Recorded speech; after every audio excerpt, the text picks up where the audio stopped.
خطبہ نمبر 22۔ آپ علیہ السلام کے خطبے کا ایک حصہ۔ جب آپ علیہ السلام کو خبر دی گئی کہ کچھ لوگوں نے آپ علیہ السلام کی بیعت توڑ دی ہے۔ بسم اللہ الرحمن الرحیم۔ بیعت توڑنے والوں کی مذمت۔ ألا وإن الشيطان قد ثمر حزبه واستجلب جلبه ليعود الجور إلى أوطانه ويرجع الباطل إلى نصابه والله ما أنكروا علي منكرا ولا جعلوا بيني وبينهم نصيبا۔ آگاہ ہو جاؤ کہ شیطان نے اپنے گروہ کو بھڑکانا شروع کر دیا ہے اور فوج کو جمع کر لیا ہے تاکہ ظلم اپنی منزل کی طرف پلٹ آئے اور باطل اپنے مرکز کی طرف واپس آ جائے۔ خدا کی قسم، ان لوگوں نے نہ مجھ پر کوئی سچا الزام لگایا ہے اور نہ میرے اور اپنے درمیان کوئی انصاف کیا ہے۔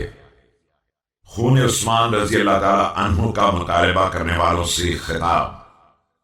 وإنهم ليطلبون حقا هم تركوه ودما هم سفكوه فلئن كنت شريكهم فيه فإن لهم لنصيبهم منه ولئن كانوا ولوه دوني فما اتبعت إلا عندهم۔ یہ مجھ سے اس حق کا مطالبہ کر رہے ہیں جو خود انہوں نے نظر انداز کیا ہے، اور اس خون کا تقاضا کر رہے ہیں جو خود انہوں نے بہایا ہے۔ پھر اگر میں ان کے ساتھ شریک تھا تو ان کا بھی تو ایک حصہ تھا، اور وہ تنہا مجرم تھے تو ذمہ داری بھی انہی پر ہے۔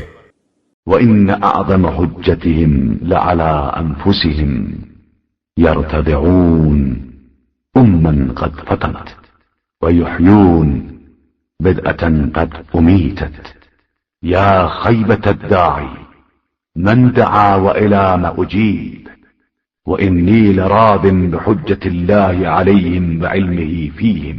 بے شک ان کی عظیم ترین دلیل بھی انہی کے خلاف ہے۔ یہ اس ماں سے دودھ پینا چاہتے ہیں جس کا دودھ ختم ہو چکا ہے، اور اس بدعت کو زندہ کرنا چاہتے ہیں جو مر چکی ہے۔ ہائے کس قدر نامراد یہ جنگ کا داعی ہے!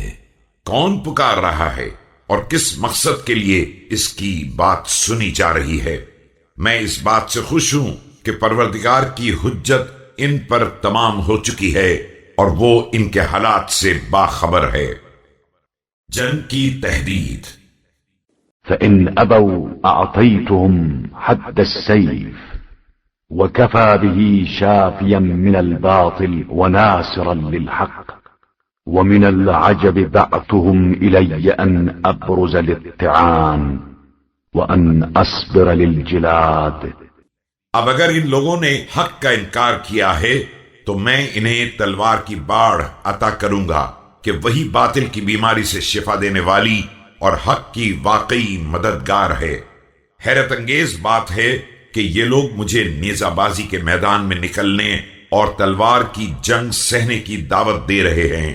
هبلتهم الحبول لقد كنت وما أهدد بالحرب ولا أرهب بالضرب وإني لعلى يقين من ربي وغير شبهة من ديني۔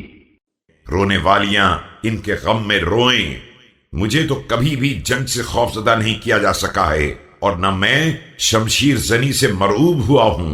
میں تو اپنے پروردگار کی طرف سے منزل یقین پر ہوں، اور مجھے دین کے بارے میں کسی طرح کا کوئی شک نہیں ہے۔